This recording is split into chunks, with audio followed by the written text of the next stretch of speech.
Do you have a favorite movie that you could watch again and again? I have many, and one of my all-time go-to movies is High Fidelity. My name is Elysabeth Alfano, host of the TV show, web series, and podcast, The Dinner Party. Actor, writer, producer, director, Steve Pink joins me today. Steve is one of the genius writers behind High Fidelity and Grosse Pointe Blank, along with John Cusack and D.V. DiVincentis. And he's the director behind The Hot Tub Time Machine 1 and 2, and the remake of About Last Night, plus many different TV shows. Originally from Chicago, Steve and I order in food from Cavatina Restaurant to Bar 1200 at the Sunset Marquis, and we dish on writing, directing, producing, and keeping his Chicago roots growing up with John Cusack and Shira Piven. So what to serve, my fellow Chicagoan? I wanted to go down home Chicago cooking, but at the Sunset Marquis, we decided to go totally LA. So I ordered in charred octopus, a seared tuna salad with fennel vinaigrette, homemade potato chips, and to counterbalance the wine we're gonna have, I also ordered us a protein shake with spirulina shots. Yep, we're in LA. So what's the wine that's gonna go with this? For sure, on a hot LA day, I thought Kendall Jackson's Vintner's Reserve Sauvignon Blanc was just the ticket. Honeysuckle, ripe pear, and fresh lemongrass notes intertwine in this medium-bodied Sauvignon Blanc. Hints of fresh tropical grapefruit complement the subtle mineral quality while adding layers of fig and honeysuckle to round out this crisp, aromatic wine. And in case that's not enough, because one bottle of Kendall Jackson is never enough, I also give Steve a gift bag of Kendall Jackson's Vintner's Reserve Cabernet Sauvignon and a Grand Reserve Chardonnay, just in case. So sit tight, grab your own glass of wine, and belly up. After a quick word about podcasts and a word from Kendall Jackson Winery, I'll be right back with Steve Pink.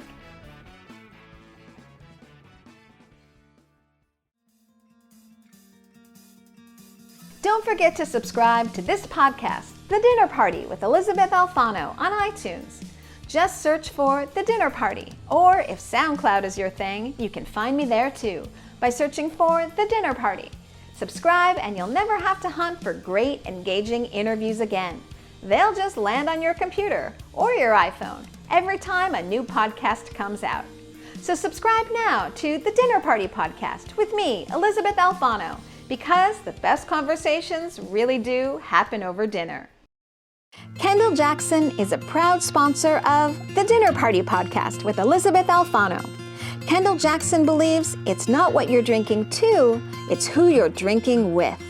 Before your next dinner party, visit kj.com to explore Kendall Jackson's diverse collections of high-quality California wines, from Vintner's Reserve Chardonnay, America's favorite Chardonnay for more than 24 years, to their newest release of Vineyard Designate wines. Kendall Jackson's got a wine you'll love. Enjoy Kendall Jackson responsibly. Kendall Jackson Winery, Santa Rosa, California.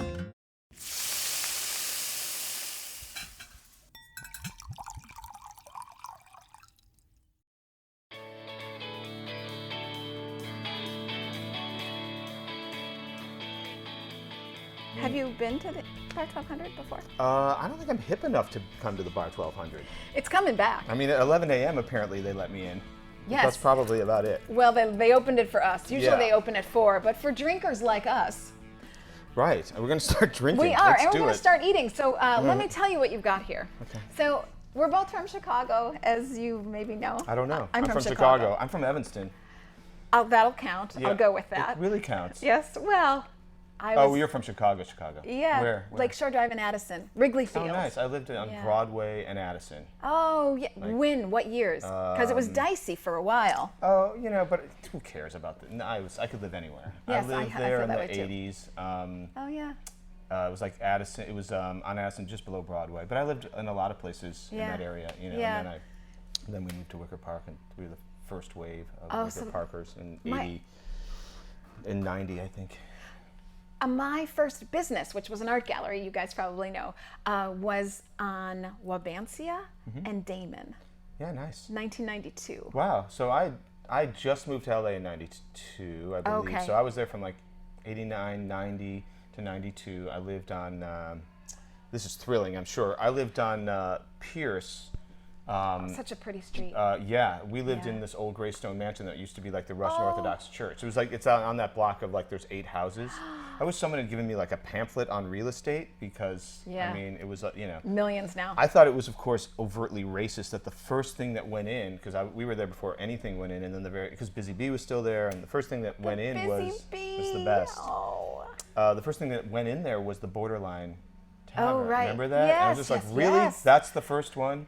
Really? Well, so my gallery racist. was next to Lydia's Cafe. Yeah.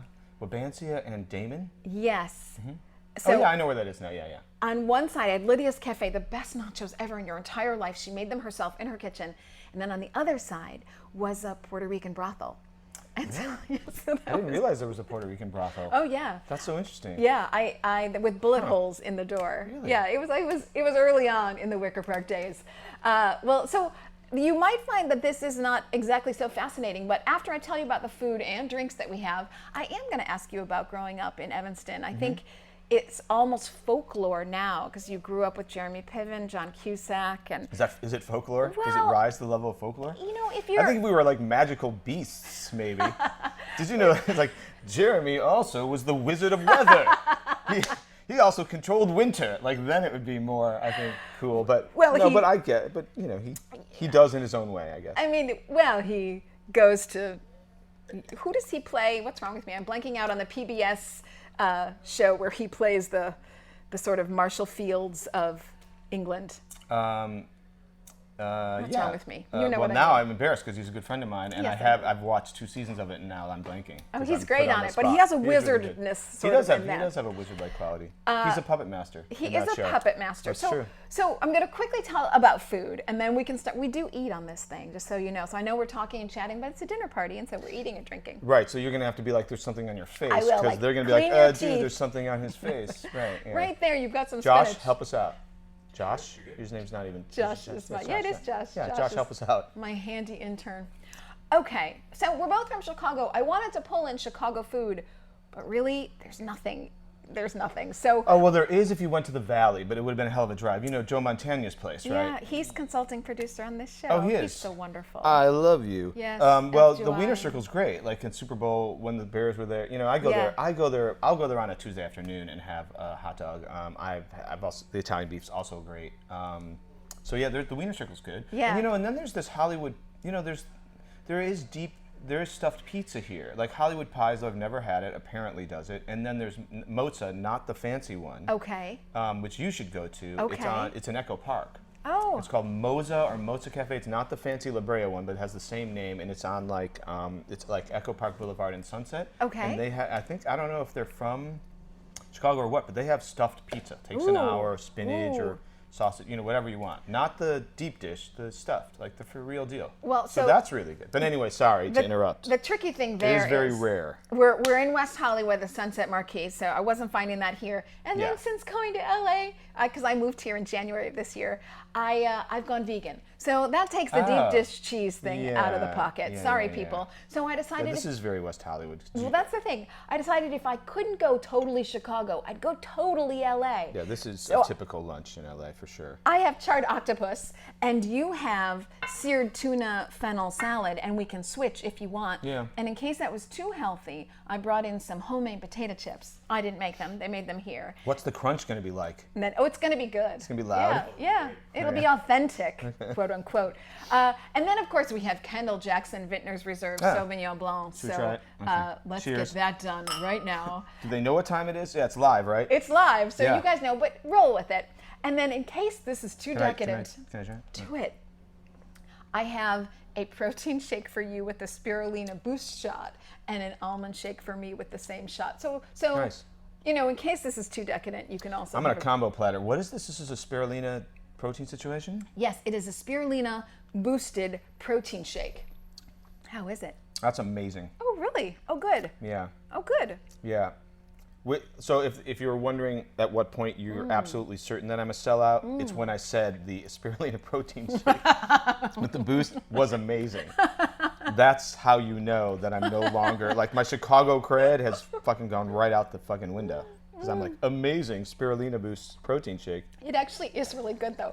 I mean, you got to kind of like that sort of thing. And then when in doubt, go right back to wine. So we're double fisting here, balancing ourselves out. Okay, so I want to go back to, I think, a story that most people want to know. I think for me, because I just moved out to LA and, you know, this is a recent gig for me. So I think most people are fascinated with the story of you and Jeremy and John growing up together and going to ETHS. So what was your life like growing up? I looked on Wikipedia, had nothing about your early life. Good. That's good. I like that. You were that bad? Well, you know, I don't know. I'm just glad I'm glad not every single thing about my life is public, mainly because of, you know, the amount of self-loathing I have already can be contained by the lack of information out there in the public. But, well, listen, I was very fortunate to befriend those guys. You know, like, you don't plan it. You know, I was, you know, I think we met doing this variety show that ETHS, Johnny and I met during this ETHS show called Yamo, which is like a student-run variety show that happens every year. And we both ended up in it, and then we ended up doing sketches together. And then by the time we were seniors, we ended up writing it together. So we became close in terms of, you know, writing and doing creative stuff together. Really our senior year, because I would do Yamo, and then I ran track. So there you go, you can put that in the wiki. I ran track. I was a pole vaulter, and so I didn't see You were a pole vaulter? I know, it's weird, right? Wow, I thought pole vaulters were really tall. Sorry, that's not a diss, but I thought they were really so I wasn't a great pole vaulter. Okay. I mean, what's that? You suck. What's that about? Okay, fine. Let's get back to self-loathing. I know, but I was compact. Right. So I didn't see John throughout most of the year. So we were actually only friends in the fall of every year until our senior year, when we spent the summer writing this show, and then became really close friends our senior year. And that's when he introduced me to Jeremy. I didn't know, Jeremy was ahead of me in school by a year, and I didn't know Jeremy at all. So it was John who introduced me to everyone at the Piven Theatre. Oh, nice. And so I was very late. I was extremely late comer to Piven, because I only did it my senior year in high school, and everyone else had started when they were, you know, 6 or 7. So, and you know, if you ever seen my acting, it shows, because Not true. Because no, it's true. I mean, those guys. I was like, I am not a bad utility actor, you know, but it's like, that's not really a career. Especially, you know, so it was really fun to be. I was very fortunate to be friends with those guys and to kind of build a creative, you know, world with them. But as actors, those guys, you know, they're out of control. And so many people around me were so good that it was easy to quit acting pretty early, because I know that I would never be that great. I was going to ask you about that, because I can see because high school is really young to know what you want to do. And I can see that if you're in high school, you can wrap your mind around like being an actor and what that life's going to be. And therefore I want to be part of that life and use those tools and those skills. But in high school, it's very hard to say, I'd like to be a director, or I'd like to be a producer, which is even more elusive. I mean, you talk to adults now and they're like, what is a producer? Yeah, I don't think I thought that. I was going to be an attorney, probably. A pole vaulting attorney. Yeah, I mean, you know, I grew up with like a middle class Jewish family, so that means you're a doctor or a lawyer. Like, it's a very kind of Americana cliche, but it's true. And I was going to probably be an attorney. I mean, I was like, that's one thing I know I can do, because my parents told me so.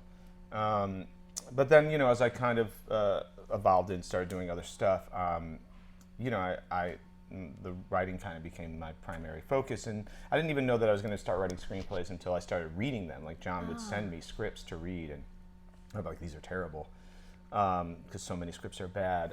But I knew I wanted to do something in writing. It could have been journalism. I wrote some stuff for the Daily Californian at Berkeley, so I was like, dip my toe in the water in journalism at Berkeley, and then I was, you know, I just simply didn't know. But I figured that I would, you know, whatever. Build a career that had something around writing, and I didn't know in what venue at first until then, you know, then we had a theater company, and that kind of cemented that I wanted to kind of be in a creative business, and then that led to film. And you know, we had John, so you know, you have when you have talent like that and drive like that, very lucky, very, very fortunate. So a couple little things here. So I interviewed Joyce. Please eat. That's why I'm trying to pick at things to give you the permission. And I'm going to do. I'll talk so that you can chew and have like a break here.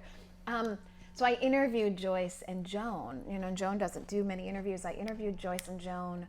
Before I did this, I had a television show on PBS in Chicago. You did? And so, yes. It's amazing. Well, what was the show? Yeah, it was called Fear No Art. Ah, how many years did you do that? I just did it for one. That's cool. And then I moved on to this. It was Wow. cool. Yeah, and I interviewed Joyce and Joan on that show at Piven Theatre. And, on Noise? On Noise Yeah, Avenue? and that was just really such a treat. Primarily because to see, and I'll show you clips of it if you care, to see Joan's love of Joyce, to see her deep respect and almost teary-eyed when seeing her and being back at Piven. It was really something wonderful to capture. Oh, I'll get there right away. We start talking about Joyce. Yeah. Joyce is otherworldly. Absolutely agreed. Absolutely agreed. I mean, and her, like, I did not spend a lot of time with Joyce directing me. Because, by the way, I was, like, Shira yeah. she was my teacher. Yes. Like, right. I wasn't at the Joyce level. You had to be at the Joyce level. So so, you know, maybe a moment or two here or there, Joyce would say something to me. But most of all, when we started the theater company and, you know, we were in our, like, when I was in my early 20s, I used to go to her acting class just to watch. Mm-hmm. Like, I wasn't in the acting class because I couldn't get in the acting class. But, you know, I was doing theater and you wanted doing to stuff. learn. Well, it wasn't that I wanted to learn. I would say it wasn't like I went there. This is just by way of saying Joyce is amazing. Yes. I can't say that I was motivated to go, oh, I'm going to learn something from Joyce today. I was just like, I have to be in a room where Joyce is presiding over acting, and she would teach, and it's crazy. It is crazy, and she does generally have that presence.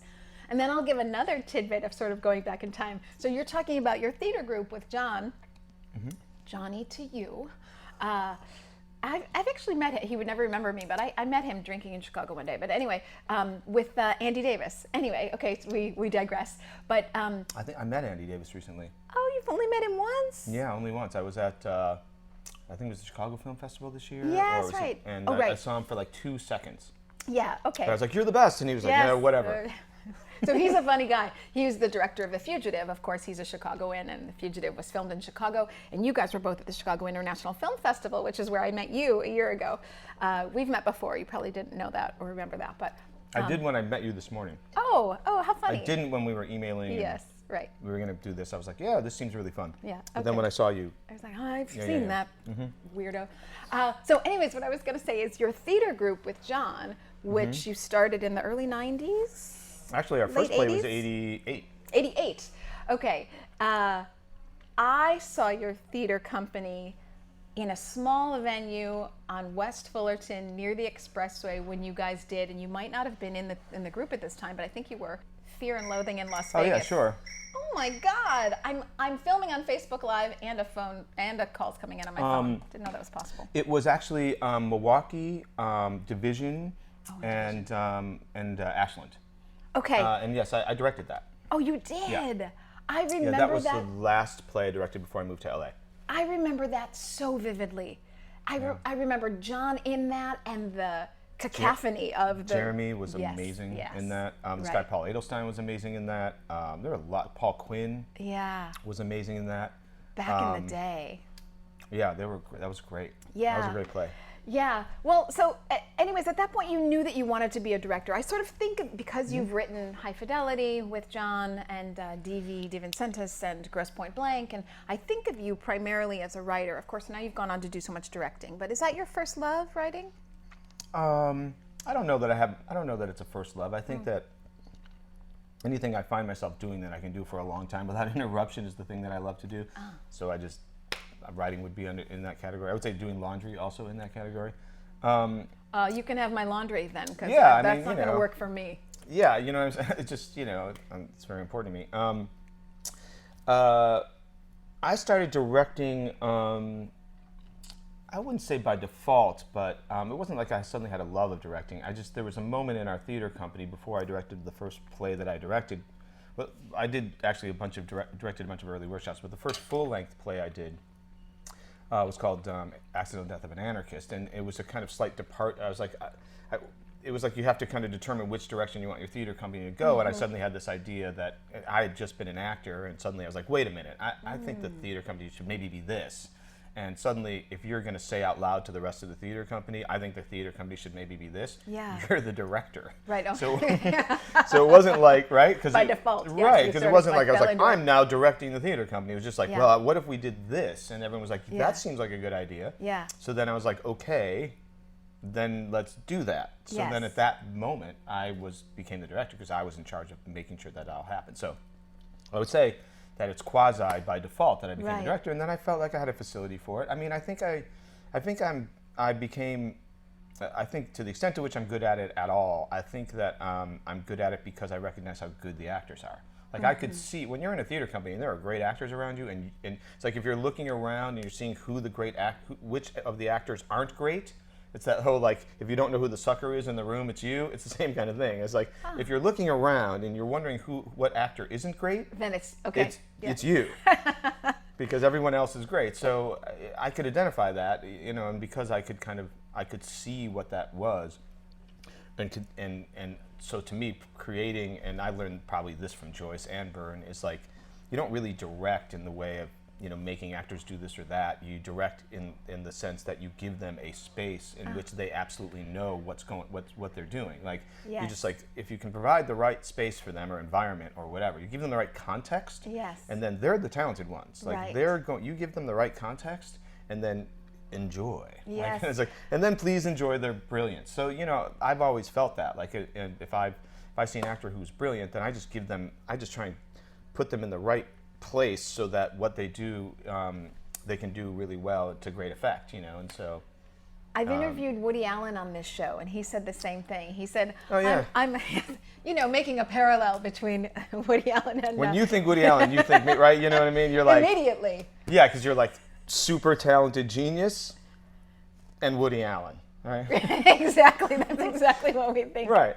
Oh, but he said the same thing. Basically, I just hire the best actors I can, and he said to be self-deflecting because I'm lazy, and so all you have to do is a great actor. You put them in the right place, and they don't have to worry about it. Yeah, and John Huston said it as well. I think he said 99% of directing is casting. Well, so. I have a question about that, and I'm going to come back to that in a bit because I think you're going to say, I don't know, why are you asking me this? But it's a question worth asking. But before I get to casting things, when I saw you a year ago in the Chicago International Film Festival, you and Jeff Garland, another Chicagoan, you were talking about how crazy it is to get anything made in this town being LA. And so I wondered if you could walk me through a little bit. So you're a director. You've sort of brought everyone together so that the magic can happen. And you're relying on these wonderful actors. That's if you get the green light to go ahead. Now, you've directed Hot Tub Time Machine and 1 and 2. And I've directed 4 features now, I think. Yes, and you did About Last Night. About Last Night in this. Of course. Yeah. And so what does it take to get something made? Well, I think in those cases, I was lucky enough, like John brought me into Hot Tub, so that movie was going subject to a director that they liked, and so in some cases, if it's top down, it's really easy. Here's an opportunity for a job that I can audition to get. So if you're selling your writing or selling your creative wares to get it made, I think it's,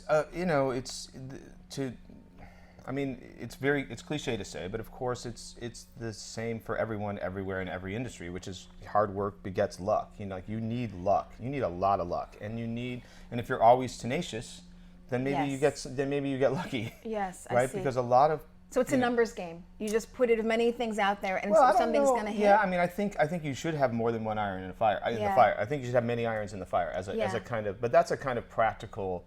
That's just a kind of practical methodology. Like if you're here in Hollywood, try and have a lot of things going on so that hopefully one goes. But I would say that's more in the what you do every day. I would say in the kind of big picture, you're just working hard either on one thing or many things, and then you're hoping for some luck. Yes. Whether it's casting or someone wants to. Like even Grosse Pointe Blank, we were lucky, and that was starring Dan Aykroyd and John starring. Yeah, but before that happened, we had actually sold the movie and to Minnie Driver. Yeah, who's great, and Jeremy, and so many Right, great. Jeremy, It's a right. great- it's a And great- Joan, I mean, and Joan. yeah, gosh. It's ridiculously Right, it's a ridiculous great cast, Yeah. yes. But that movie was actually sold to United Artists at first it was bought by this guy, John Calley, who has since passed, but was an amazing, I think he ran Sony, but before he ran Warner Brothers, I think in the 70s, and then he came back and he decided to run United Artists. He went on to become the chairman of Sony at the end of his career, but he bought Grosse Pointe Blank and then decided, for various reasons, he couldn't make it. Oh, There was a window in which he wanted to make it after he bought it. And the producers, Susan Arnold and Donna Roth, brought it to Joe Roth, who was Donna's husband, and who had a company called Caravan with this other producer, Roger Birnbaum, and they asked them if they could, what they call, put it in turnaround. So would John Calley let it go from United Artists and let the people at Caravan make it for Touchstone Pictures? And because John was attached, and they thought if at a price, once again, I think the movie was only like, I want to say it was like 14 million or 15 million. which is below budget, sort of. Sure, it's low budget for an action comedy, I think. Right, yeah. And it's a black comedy, which is Right, its own yeah. kind of, Funky genre. Yeah, it's quirky genre in terms of its commercial appeal. Like those that from the money's point of view, that's not a home run. So they're Right. taking a risk, and when you have greater risk, you have a lower budget, etc. And so, but they took a shot, and that's how John and my writing partner at the time, DV, Yeah. got our first movie made. But so even with Wait, John, Grosse Pointe Blank was before High Fidelity? yeah, that's my first movie. Yeah, High Fidelity was after that. That was our second movie. One of my favorite movies of all time, and I know I'm not alone in that. Yeah, I mean, that's a whole story of good fortune as well. But there's a lot of luck involved in that. So I guess what I'm saying is, even with John, who's a brilliant talent, and it seems like a no-brainer, it wasn't easy for us, even with John, because I don't think it's ever easy. And I'm constantly surprised by that. Like, I meet people, it's like at every level. Like, I'll meet people who have, more money than they could spend in many lifetimes, and you think, oh, they have it made, and they can make whatever they want, and they have a career, they have a resume that's, 6 or 7 great movies or some great television show, and you're like, oh, that guy's got it made, or that woman's got it made. Yeah, yeah. And then you talk to them, and they're like, ugh, I'm having such a hard time setting up my movie, or I'm having such a hard time setting up my show at ABC, and you're like, how is that possible? Well, so You're Hall of Famers, and you're still having trouble, and I think it's just because it's hard. okay, except why does so much bad stuff get made then? Like, sorry, but I'm kind of calling a spade. Like, a lot of stuff is out there, and you sit there for 2 hours. I'm partly responsible, No, okay? it's not true. It's not true. Jesus. It's not true. I didn't realize that this was the end of my career. Let's keep drinking. So, you've done it too. You've sat through like a 2-hour movie, and you think, how did this get made? Yeah, I Why? think How? that's bad luck. I mean, it's like, it's one of those things where, it all kind of, it all kind of narrows into this very narrow pipeline, right? There's all this stuff, Yes. and it narrows into this pipeline, Yes. and there's moments, and so like things are like getting through. Good stuff gets through, and bad stuff gets through, and I think some of that's timing and money. Like, a company has an opportunity to make a movie, they have to make it now. They don't I quite see. get the actor they want. They've made a bunch of Oh, I terrible see. decisions on the script. Like, they've ruined the script without knowing it. Oh. And they've put it together in a way that suddenly it is destined to go. There's no going back. They greenlight it, and the movie gets made, and a terrible movie is then made. So that's Right. one way. It just happens, right? Right, I see. A bunch of terrible decisions have gone into making it, and it's at that moment they say, let's greenlight this movie, and I then see. you have a bad movie. Like, it just happens. And then, that's the kind of way in which bad movies are made without people realizing it. There's also probably movies that are made, that are bad, that people just have bad taste. They're just like, this is a bad movie. Like, they're just wrong. It's Right, interesting and because then there are so many great movies, and Yeah. they can't get the support needed, and they're so Sure, good. Yeah. sure. It Yeah. happens all the time. And then, there's, and then I think there's honest mistakes. Like, people Right. honestly think they're going off. I don't think, Right. no one, and that's a cliche too. No one Sets out to. make a terrible suck, movie. yeah. But they might have, they may have created the circumstances to make a bad movie without knowing it. Right. And they're going to make a bad movie. And then there's people with bad taste, and then there's people who earnestly think they're making a good movie. Yes. And if you were to read the script and looked at the actors and like asked anyone in the room if they saw that package, if they thought the movie was going to be bad, and 0% of the people would think it would be bad, and then Yeah. it turns out horrible. Yeah. I don't know. It's just Yeah. there wasn't an audience for it, or Yeah. it missed a kind of you know, it was the culture didn't just rejected it for some reason in ways that are hard to fathom. Like, I'll give you a great example. I love Andy Samberg's movie, the one he just did. Lonely Island. Yeah, the Lonely Island movie. Yeah. What's it called? Pardon me, Popstar. Thank you. Anyone who hasn't seen Popstar and you like comedy, it's so funny. Run to Popstar. So it's funny. But not only is it funny, it's fucking amazing. The scope, it is Yeah. dialed in terms of it being a satire of the pop star world. It's so true. The songs, the videos, the life they're leading, their point of view on the world. It is a perfect film. It's every bit as good as Spinal Tap, and I say that without reservation because Spinal Tap embodied what that was in that genre in that time, and this embodies, you know, the genre at this time, and is a perfect piece of filmmaking in my view, in terms of comedy and satire. Yes. And they're all brilliant in the movie, and the scene in the zero people limousine saw it. with the limousine's the insane. DICK rolling up. It's amazing. gotta That's see an it, amazing scene. But also like the scene at the end where Andy's giving that big speech. Yes. And he's like, yeah, I was there. Okay, well, I wasn't there, you know, at that moment. But I would have been there. Well, actually, I actually wouldn't have even been there. You know, like, yes, you know, it's so capturing the zeitgeist of social media and how it's changed people's perception. And his performance is crazy. And those so good. those directors are great. And so like, and zero people saw it, right? Like it was, you know, no one saw that movie. It was considered a theatrical failure. So why is that? Because it's a tough one. Because parody is tough. Satire is tough. You know, I think George Kaufman in the 1940s said, you know, satire opens Friday night and it closes Saturday. Yeah, like it's just like the way it is. So I don't know. And that had a fantastic cast and so many cameos. And Tim Meadows, also from Chicago. Brilliant. I didn't know that. Yeah, he's living in, I believe he's from Chicago, and he's certainly living in Chicago now. Oh, I didn't know that. Brilliant. He's genius. Brilliant. It's one of his best performances. Absolutely. He's genius. And we don't see enough of him, so I was thrilled to see him in this film. Yeah, so it's like, I don't know, tell me why the people didn't, Yeah. you know, then, you know, and if you talk to people in Hollywood, they'll say, okay, and I just said it, like, okay, satire's tough, parody is tough. And then you talk to other people, oh, it was a terrible release date. And then you talk to someone else, oh, it was a terrible marketing campaign. I see. But you don't really know. You don't really know. See, I felt for that movie that they just didn't give it enough time at market. Like it came and went, and I barely heard about it. I saw it at a press screening, but it came and went before I even realized it had gone to the no one saw it, so theaters. they pulled it. Right. Yeah. Well, and that's sort of a different thing. No one's seeing it, and it therefore not being considered a success. Or actually, sometimes I think a lot of people go see things, and I think like, are you nuts? Shoot me. I would rather, hurt my cat than go to that movie. That would really mean you would. Yes. I would never hurt my cat or my dog. Yeah, but gosh, you'd really... Well, my time, okay, we're talking about the zeitgeist of the moment. My time is so precious. Yeah, you have to go too. You have to get in your car. And the time and the money and we used to, look at our watches and calculate every 15 minutes. Now it's like by every 5 minutes or less, we calculate where we need to be and when. And so you think you're giving 2 hours to something, and it's just painful. Plus, right. Probably 4 hours. Probably 4 hours all total. Drive, especially, well, you're in Chicago, so it's probably a little less. In LA, probably 4 hours in terms of getting there, parking. This is why VOD is so great. Yeah.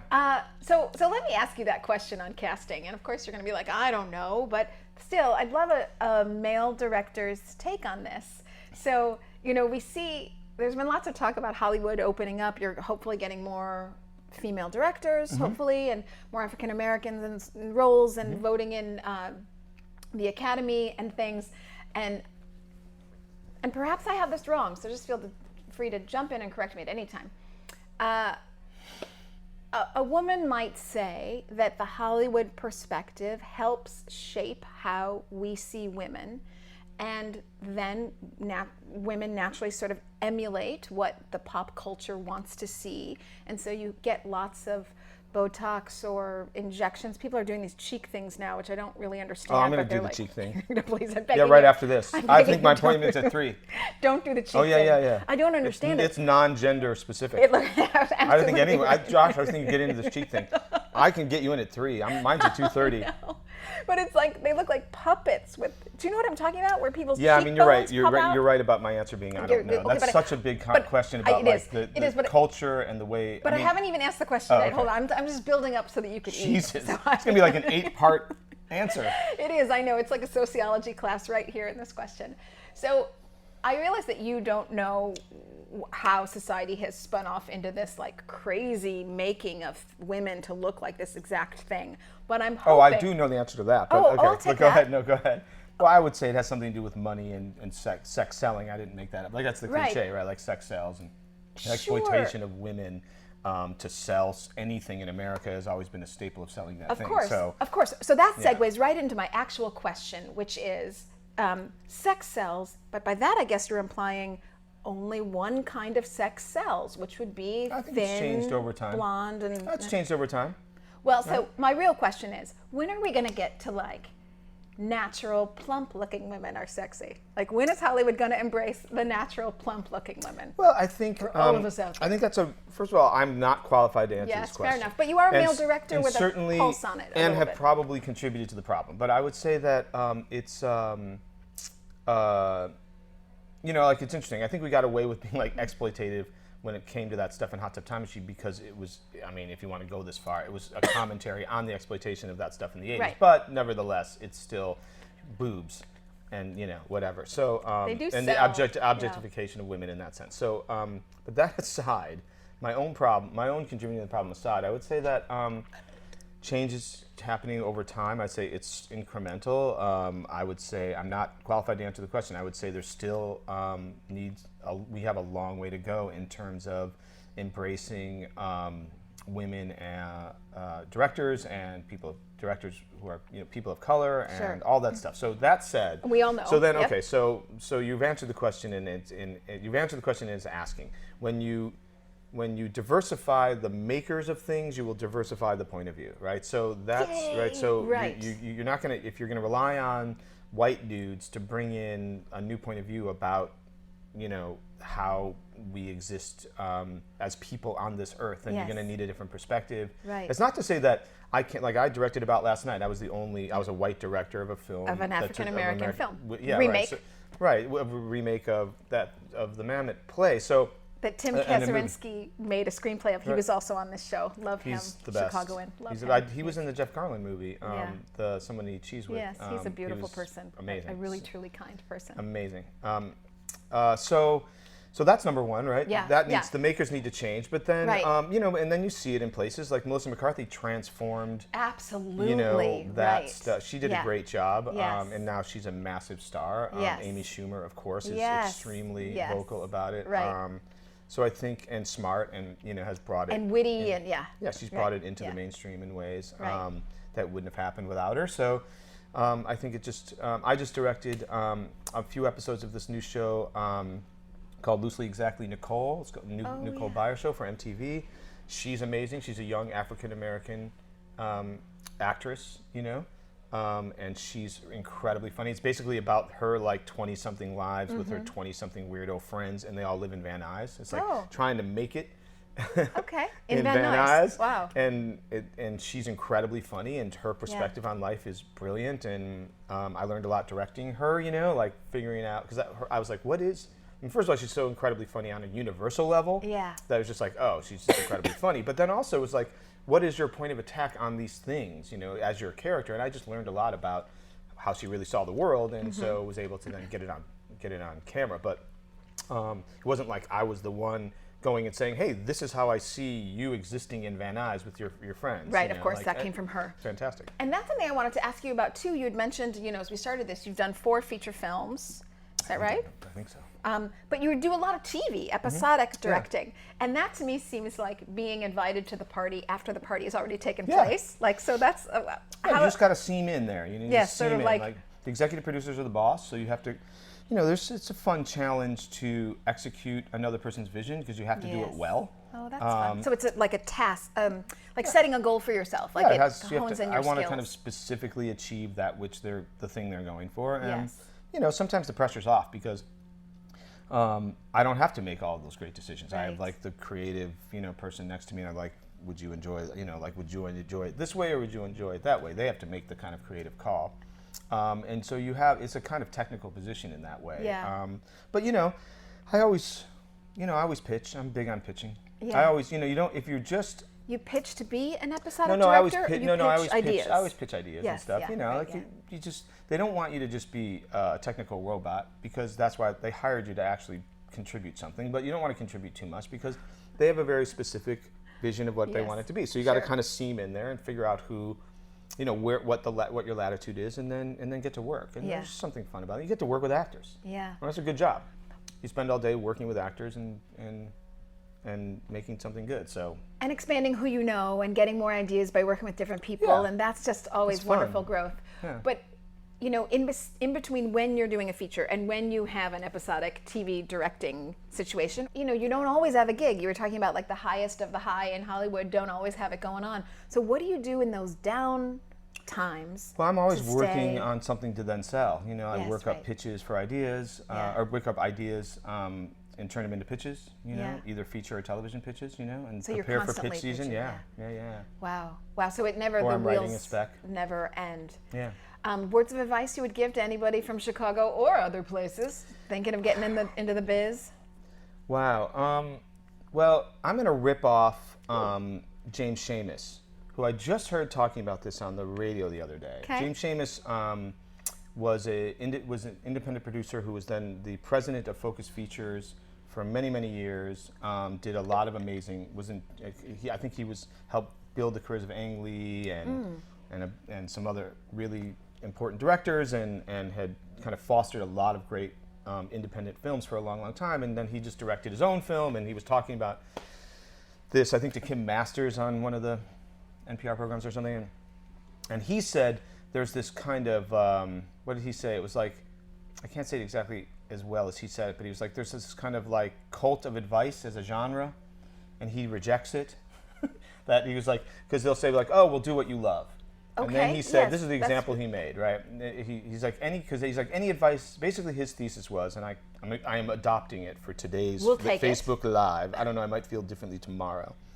But today, he said that think of a piece of advice and then understand that its opposite is true, right? No matter what piece of advice you give. So like any piece of advice you could give. Okay, so do what you love was the example he gave. And then he was like, okay, so doing what you love means a lot of time you're doing what you hate, right? Like you spend a lot of time doing what you hate. So that like you can get to the 10% of doing what you love. Sure, like I spend a lot of time pitching and working up pitches and trying to get stuff going. It can be extremely frustrating. Like if you want to live a life where you have a great deal of uncertainty until you actually sell something, right? Yes. You have to live in a world, you have to be comfortable with uncertainty. And then it's never permanent. And then as soon as you make that thing, then you start all over with uncertainty. That's right. So that's not, you could imagine hating that, right? So doing what you love means you got to do a lot of things that you hate or make you feel bad or whatever. So I'm going to go with, all right, so that's James Schamus' advice. I guess my advice would be you have to really be open to you have to be really good at failure. I think you have to really know that every day is a great opportunity to maybe succeed, and nothing may happen, or you might even fail, and then you have to get up and do it again. So you have to be kind of comfortable with that over time. So you mean, because it can really eat at you. You have to really make sure you're happy with the life you're leading, because if you're really unhappy, it can bury you. And that's probably true of every industry. That's why advice sucks. I agree with James Schamus, because that's probably true if you work anywhere. Like you're a doctor or an attorney, or you work the supply chain management for Amazon. Like yes, absolutely. Whatever you do, you have to kind of be comfortable in your life. And I think you have to be maybe, I guess in Hollywood, extra double comfortable, because there's more uncertainty than like a 9 to 5. And more rejection potentially. Because most of it's rejection. Most of it's rejection. Sure. I mean, I've made 10% of what I've sold or pitched. Right. Oh, and even the things sell, you don't even get to make. I would have never been able to survive off the proceeds from High Fidelity. That was 15 years ago. Right. Yes. Or Hot Tub, for that matter. Yes, like you have to, so I've been lucky enough to sell things, but most of the stuff I sell doesn't get made. Yeah. Most of it. I've sold 4 pilots in the last 2 years, and you're not seeing them on television right now. Gosh darn it. So those didn't go, so But there's money attached to that, which when you sell it, it's like a property. Right, which lets you continue on to hopefully make other stuff. Sell something else that will get made.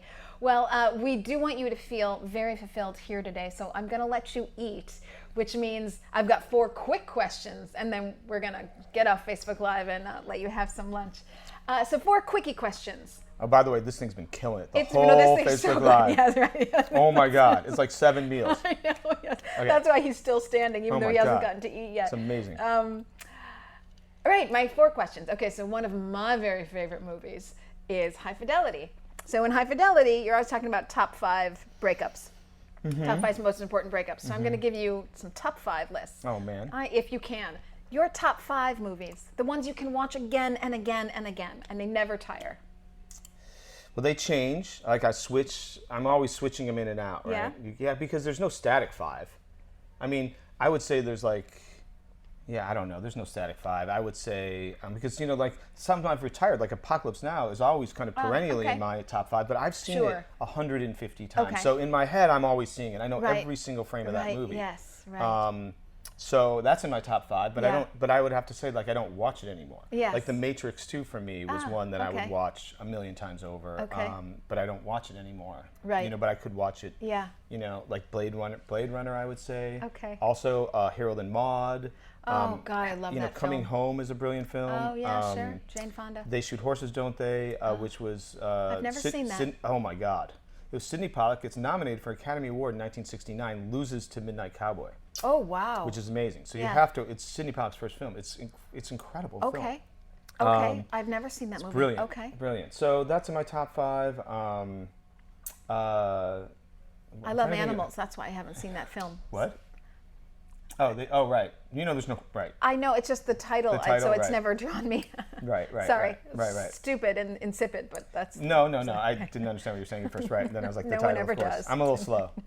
You've had some wine. It's okay. Yeah.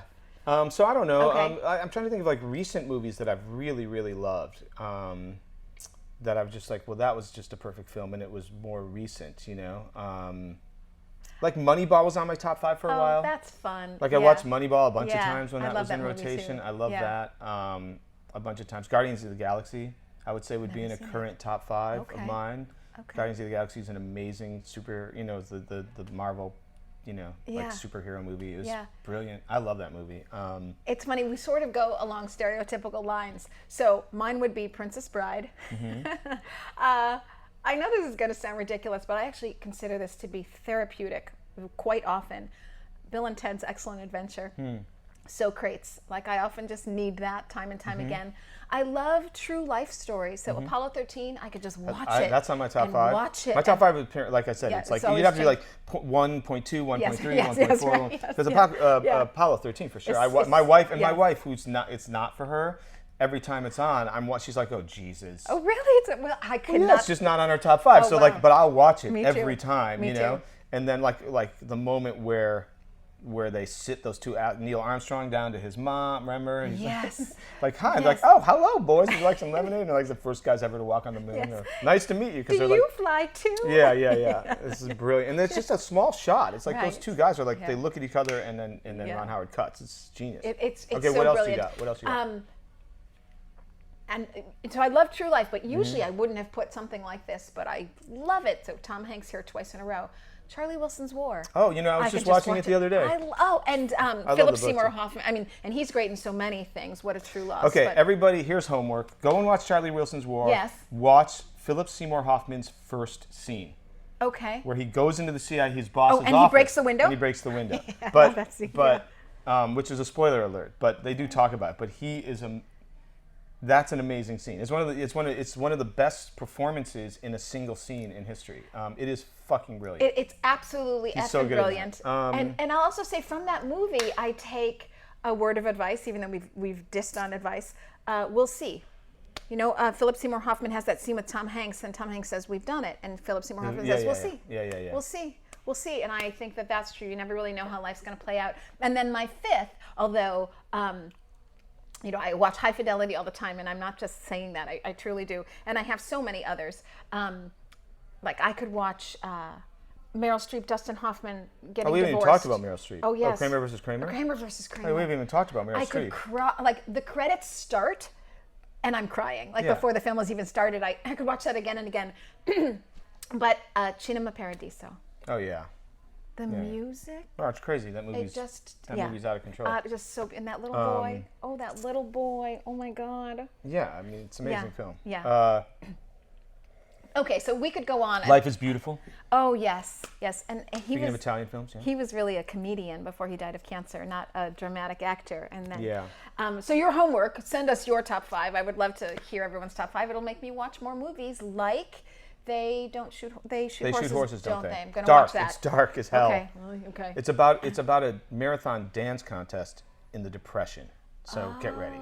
Okay. It's really, really depressing. Okay. And noted. it's terrifying. And terrifying. Depressing and terrifying. That's But what we've got on the docket. It's an amazing slice of Americana. It's based on a true story. They used to have marathon dance contests for people who were desperate and poor and oftentimes had no place to live. And so they'd go to the dance contest and just stay.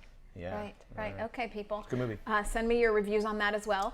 Cool Hand Luke, The Verdict, anything The Verdict. The Paul Newman stuff. Amazing. Yes. Here, top 5. Now I'm being extrapolating here. I wasn't thinking of asking this, but top 5 actors you like to watch? John Cassell. John Cassell has like the perfect career. He was Conversation, Godfather 1 and 2. Yes.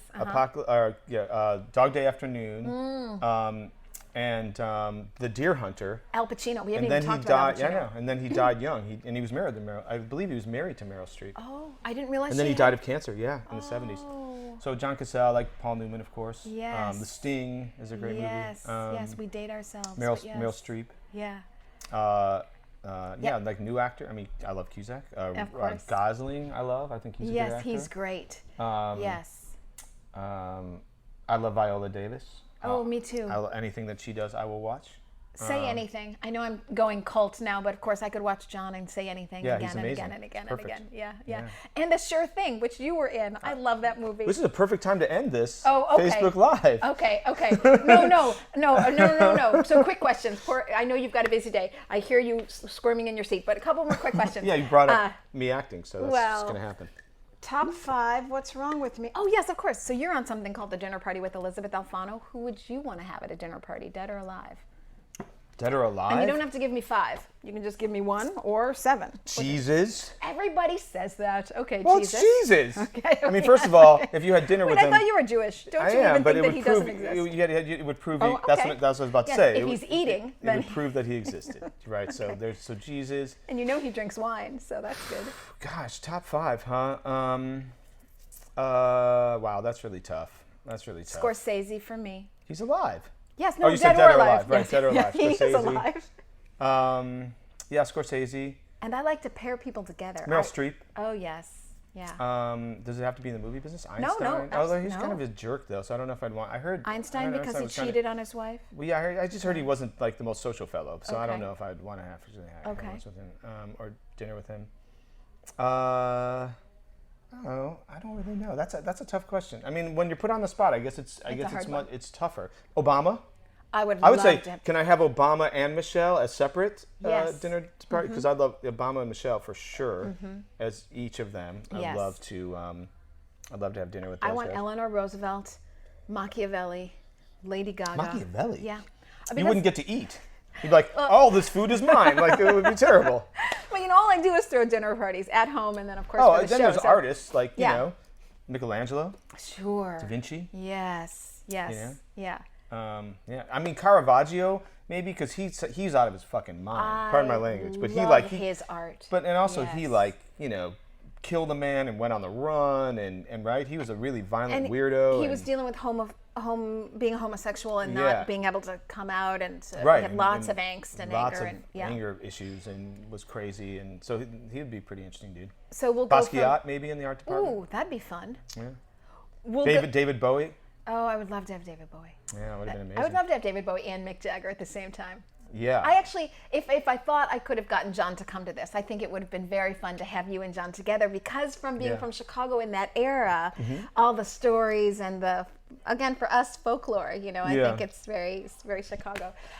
Okay, so we'll go from anger issues of Caravaggio to top 5 snacks. So you're on a movie set, you don't have a lot of time. Kind of snacks are easier. I'd go with this protein shake. This has been fantastic. I would say my top 5 is right here. I haven't even had the potato chips because I'll have one, but I'm saying I would say potato chips. I don't care, because snacks, I would say potato chips. I would say a gem lettuce salad, even though it's not really a snack. I would say wine and protein shake and water. I would say that's kind of perfect. Well, then cheers to me having put together the perfect dinner. Yeah, dark chocolate maybe. Oh, yeah. But yeah. Okay. It's a good chip. Final question for you. I think you're turning 50 this year. God damn it. What are you gonna do? I don't know, be sad that my youth is lost. My youth is lost in the wind like so many others. Well, should we drink to your demise already? Yes, let's drink to my demise. Okay. Time marches on. Thank you for coming today, and cheers to your demise. Thank you. To your health. Bye, everybody.